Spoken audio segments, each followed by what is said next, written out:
Hello viewers, জানিয়ে দেব আমাদের হাতে থাকা সর্বশেষ আপডেট বাংলা আন্তর্জাতিক সংবাদ। এবার ফিলিস্তিনকে স্বাধীন রাষ্ট্র ঘোষণার দাবিতে ইউরোপে বিক্ষোভ। অন্যদিকে লেবাননে হিজবুল্লাহর পেজার বিস্ফোরণে প্রশ্নের ছড়াছড়ি। আরও জানিয়ে দিব ইরানের কয়লার খনিতে ভয়াবহ বিস্ফোরণে নিহতর সংখ্যা বেড়েই চলেছে। থাকবে বাইডেন কমলা ট্রাম্পকে বিজয় পরিকল্পনা দেবেন জেলেনস্কি। আরও জানিয়ে দেব বাবা দিন মজুর ছেলে হলেন শ্রীলঙ্কার প্রেসিডেন্ট। সর্বশেষ থাকবে কমলাকে সুখবর দিল মার্কিন টিভি সিবিএর সমীরিখা। এতক্ষণ শুনছিলেন সংবাদ শিরোনাম, এবার বিস্তারিত।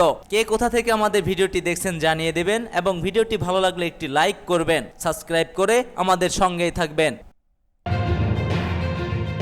ইহুদিবাদী বর্ণবিদ্বেষের বিরুদ্ধে ইউরোপীয় বিক্ষোভীদের স্লোগান। পাঁচটুডো রিপোর্ট অনুসারে বিক্ষোভকারীরা ফিলিস্তিনি জনগণের প্রতি সমর্থন জানানো পাশাপাশি গাজা উপত্যকায় ইহুদিবাদী ইসরায়েলের জাতিগত নিধনযজ্ঞ বন্ধ করার আহ্বান জানান। সুইডেনের রাজধানী স্টকহোমের বিক্ষোভকারীদের হাতে থাকা ব্যানারে লেখা ছিল, জাতিগত শুদ্ধি অভিযান বন্ধ করুন এবং গাজায় শিশুরা গণহারে মারা যাচ্ছে। সুইডেনের পরিবেশবাদী কর্মী গোর্টা টনবার্গ বিক্ষোভ মিছিলের অবকাশে সাংবাদিকদের সঙ্গে আলাপকালে বলেন, যখন বিশ্বের কোথাও জাতিগত শুদ্ধি অভিযান চলে তখন সে ব্যাপারে নীরব থাকার অর্থ ওই অপরাধের সহযোগী হওয়া। আমাদেরকে ইসরায়েলি পণ্য বয়কটের পাশাপাশি তেল আবিবের বিরুদ্ধে কঠোর নিষেধাজ্ঞা আরোপ করতে হবে। ইসরায়েলিদের জন্য ইতালির রাজধানী রোমে একই ধরনের বিক্ষোভ অনুষ্ঠিত হয়েছে। বিক্ষোভকারীরা ইহুদিবাদী ইসরায়েলের প্রতি ইতালি সমর্থনে সরকারের নিন্দা জানিয়েছেন। ফিলিস্তিনিদের স্বাধীন রাষ্ট্র প্রতিষ্ঠার অধিকার রয়েছে। ব্রিটেনেও ফিলিস্তিনিদের প্রতি সমর্থন জানিয়ে হাজার হাজার মানুষ বিক্ষোভ করেছে। দেশটির লিভারপুল শহরের লেবার পার্টির বার্ষিক সম্মেলনে আগ মুহূর্তে এই বিক্ষোভ অনুষ্ঠিত হয়। গাজা স্বাস্থ্য বিভাগের পক্ষ থেকে প্রকাশিত সর্বশেষ পরিসংখ্যান থেকে জানা যায়, ইসরায়েলি গণহত্যার শিকার হয় এই পর্যন্ত 41,000 ফিলিস্তিনি। হতাহতের উল্লেখযোগ্য অংশই হচ্ছে নারী ও পুরুষ। ইসলামী প্রজাতন্ত্রী ইরানের সঙ্গে একাত্মতা ঘোষণা করে বিশ্বের বহু দেশ ইহুদিবাদী ইসরায়েলের পতন কামনা করে। এসব দেশে মনে করে ইসরায়েলি উড়ে এসে জুড়ে বসা ইহুদিবাদীদের উচিত এই বৈধ ঔপনিবেশিক শাসন ত্যাগ করে নিজ দেশে ফিরে যাওয়া। খবর পার্স টুডে। লেবাননে হিজবুল্লাহর পেজার বিস্ফোরণে 6 প্রশ্ন তৈরি হয়েছে। লেবাননে দুটি আলাদা ঘটনায় হাজার হাজার পেজার এবং রেডিও ডিভাইস বিস্ফোরণ হওয়ার কমপক্ষে 37 জন নিহত এবং হাজার হাজার মানুষ আহত হয়েছেন। কিভাবে এই বিস্ফোরণের ঘটনা ঘটেছে তার নানা ব্যাখ্যা এ পর্যন্ত একত্রিত করা হয়েছে। লেবাননে হিজবুল্লাহ সদস্যদের ও যোগাযোগ ব্যবস্থার উপর যে হামলা চালানো হয়েছে তারা এর পিছনে ইসরায়েলকে দোষারোপ করছে, যদিও ইসরায়েল এখনো কোনো মন্তব্য করেনি। বিবিসি এ তথ্য অনুসন্ধানে তাই থেকে জাপান, হাঙ্গেরি, ইসরায়েল এবং পুনরায় লেবাননে গিয়েছে। লেবাননের সমাজে নাড়া দেওয়া এমন নজিরবিহীন হামলার ঘটনায় বেশ কয়েকটি প্রশ্ন সামনে এসেছে। তারা কিভাবে পেজারে প্রবেশ করে? প্রাথমিক ধারণা করা হচ্ছে যে পেজারগুলি এক জটিল সাইবার হামলা এবং হ্যাকিং এর শিকার হয়েছিল, যার কারণে সেগুলো বিস্ফোরিত হয়। তবে এই তথ্যটি উড়িয়ে দিয়েছে বিশেষজ্ঞরা। কোম্পানির প্রতিষ্ঠাতা হুচিং কুয়াং এবং শুনে হতবাক করবেন যে তিনি জানান ওই বিস্ফোরণের সঙ্গে তার ব্যবসার কোনো সম্পর্ক নেই। আপনি লেবানন থেকে পাঠানো ছবিগুলো দেখুন। তিনি তার কারখানা অফিসের বাইরে সাংবাদিকদের কথা বলেন। হাঙ্গেরি কর্মকর্তারা বলেছেন এই প্রতিষ্ঠানটি 2022 সালে প্রথমবারের মতো অভিভুক্ত হয়েছিল।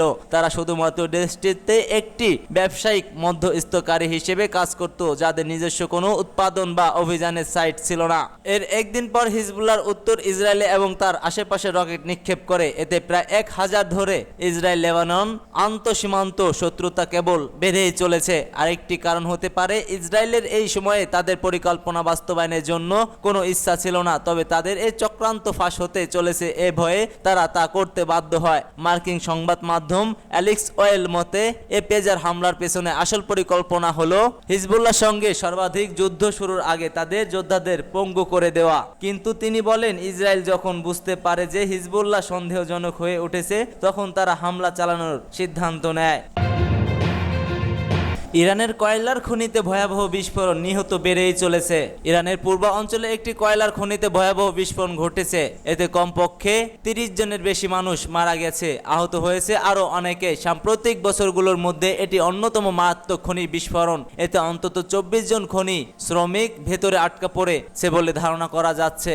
আন্তর্জাতিক সংবাদ মাধ্যম আল জাজিরা এক প্রতিবেদনে এই তথ্য জানিয়েছে। এছাড়া নিহতের সংখ্যা বাড়তে পারে বলে আরও কর্তৃপক্ষ বলছে। এতে আরও জানানো হয় যে ইরানের পূর্ব অঞ্চলে অবস্থিত একটি খনিতে ঘটনা বিস্ফোরণের কমপক্ষে 30 জন নিহত এবং আরও 17 জন আহত হয়েছে। অনেক শ্রমিক আটকা পড়ার সংখ্যা করা হচ্ছে বলেও জানিয়েছে ইরানের রাষ্ট্রীয় টেলিভিশন। ইরান নিউজ এজেন্সি জানিয়েছে রাজধানী তেহরানে প্রায় 540 কিলোমিটার দক্ষিণ পূর্বে তাবাসের একটি কয়লার খনিতে মিথেন গ্যাস লিক হওয়ার কারণে বিস্ফোরণটি ঘটে। প্রতিবেদনে বলা হয় কমপক্ষে 69 জন গ্যাস লিক হওয়ার সময় খনির একটি টার্নেলের কাজ করছিলেন। রাষ্ট্রীয় টিভির পরে আরও জানায় 24 জনকে ভেতরে আটকা রাখা হয়েছে বলে মনে করা হয়েছে। বেঁচে ফেরা অন্য 28 জনকে হাসপাতালে চিকিৎসার জন্য পাঠানো হয়েছে। ইরানের খনি শিল্পে এই প্রথম বিস্ফোরণ নয়। 2017 সালে একটি কয়লার খনি বিস্ফোরণে কমপক্ষে 42 জন নিহত হয়েছিল। 2013 সালে 2 পৃথক খনির দুর্ঘটনায় কমপক্ষে 11 জন শ্রমিক নিহত হয়েছিল। 2009 সালে কয়েকটি ঘটনায় কমপক্ষে 11 জন শ্রমিক প্রাণ হারিয়েছিলেন।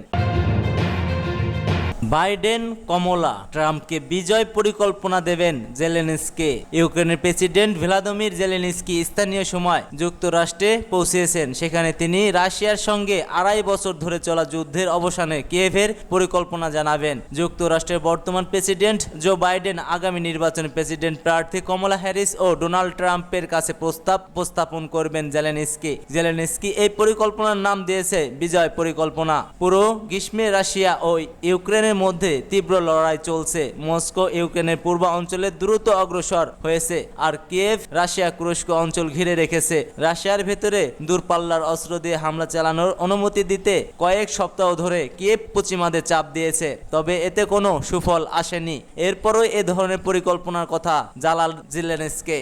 কিয়েভ পরিকল্পনা নিয়ে পুরো শরৎকাল আলোচনা করবে। আগামী নভেম্বর মাসের শুরুতে বিস্তারিত পরিকল্পনার প্রস্তুতি হবে। নভেম্বরে আন্তর্জাতিক শান্তি সম্মেলন হতে পারে আর এই সম্মেলনে রাশিয়াকে আমন্ত্রণ জানানোর পরিকল্পনার কথাও জানান জেলেনস্কি। তবে এ ধরনের কোনো সম্মেলনে যোগ না দেওয়ার কথা আগেই জানিয়েছেন মস্কো। এজন্য ইউক্রেনকে 4টি অঞ্চল ছেড়ে দেওয়ার শর্ত দিয়েছে মস্কো। গত রবিবার সিএনএনকে জাতিসংঘের মহাসচিব আন্তোনিও গুতেরেস বলেছে, আমি মনে করি দুই পক্ষ এখনো সামরিক জয়ের সম্ভাবনা দেখছে।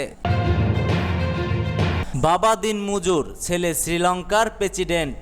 2 বছরের বেশি সময় পর নির্বাচিত প্রেসিডেন্ট পেল দ্বীপ রাষ্ট্র শ্রীলঙ্কা। ঐতিহাসিক দ্বিতীয় দফার ভোট গণনা শেষে দেশটির প্রেসিডেন্ট নির্বাচনে জয়ী হয়েছেন বামপন্থী রাজনীতিবিদ অনুরা কুমারা দিসানায়েক। শ্রীলঙ্কার অর্থনৈতিক সংকটের পর এটাই প্রথম নির্বাচন। কমিশনের ঘোষণা অনুযায়ী ন্যাশনাল পিপলস পাওয়ার জোটের নেতা হিসেবে অনুরা কুমার দিসানায়েক প্রেসিডেন্ট নির্বাচন হয়েছেন। দিসানায়েককে 42.31% ভোট পেয়ে প্রেসিডেন্ট নির্বাচিত হয়েছে। তার নিকটতম 2 প্রতিদ্বন্দ্বী বিরোধী দল সঙ্গী জন বালাওয়ালাগার নেতা সাজিদ প্রেমাদাস পেয়েছে 32.76% ভোট। মাত্র 17% ভোট পেয়েছে ক্ষমতাসীন প্রেসিডেন্ট রনিল বিক্রম সিং। নির্বাচনের বাইরে সম্প্রতি একটি প্রশ্নই সবার মাঝে ঘুরপাক খাচ্ছে, কে এই অনুরা কুমারা দিসানায়েক? কমলাকে সুখবর দিল মার্কিন টিভি সিবিএর সমীক্ষা। আসছে নভেম্বরে হতে যাচ্ছে মার্কিন প্রেসিডেন্ট নির্বাচন। ইতিমধ্যেই ট্রাম্পের সঙ্গে হ্যারিসের এক দফা টিভি বিতর্ক হয়ে গেছে। জো বাইডেনের সরে দাঁড়াবার পর কমলা হ্যারিস এখন বিভিন্ন রাজ্যে পুরোদমে প্রচারণা চালিয়ে যাচ্ছেন। ট্রাম্পও ব্যাপক প্রচারণা চালাচ্ছেন। কিন্তু এই পরিস্থিতিতে 1000 জন ভোটার দাতারা সঙ্গে কথা বলে এনবিসি টিভির সমীক্ষা জানিয়েছে 48% মানুষ হ্যারিসকে প্রেসিডেন্ট হিসেবে চাইছেন, 40% চাইছেন ট্রাম্পকে। গত জুলাইতে হ্যারিসকে চেয়েছিলেন 32% মানুষ এবং ট্রাম্পকে 38% মানুষ। এনবিসিএস জানিয়েছে জুলাই ও সেপ্টেম্বরের পরিস্থিতির মধ্যে বিশাল পার্থক্য দেখা দিয়েছে। এনবিসি নেটওয়ার্ক জানিয়েছে 13 থেকে 17 সেপ্টেম্বর এই সমীক্ষা করা হয়েছে, তাতে ভুল হওয়ার সম্ভাবনা 3%-এর কম। সিবিএস এর জনমত সমীকরণে হ্যারিস ট্রাম্পের থেকে এগিয়ে। এনবিসি কে কুক পলিটিক্যাল রিপোর্টার সম্পাদক ও প্রকাশিত এম ওয়াটাল্লার বলেছে হ্যারিস লড়াইয়ের চরিত্রটা বদল করে দিতে পারছেন। আগে লড়াইটা ছিল বাইডেনের কাজের উপর ভোট, এখন তা হয়ে দাঁড়িয়েছে ট্রাম্পের উপর গণভোট। সিএস 18 থেকে 20 নভেম্বর ও সেপ্টেম্বর 3129 জন ভোটদাতার সঙ্গে কথা বলেছে। তারা জানিয়েছে আগস্টের সমীক্ষায় দেখা গিয়েছিল ট্রাম্প ও হ্যারিস দুজনের সমান জায়গা আছেন। এবার তাদের সমীক্ষা ফল বলছে হ্যারিস 2% পয়েন্ট এগিয়ে রয়েছে ডোনাল্ড ট্রাম্পের থেকে।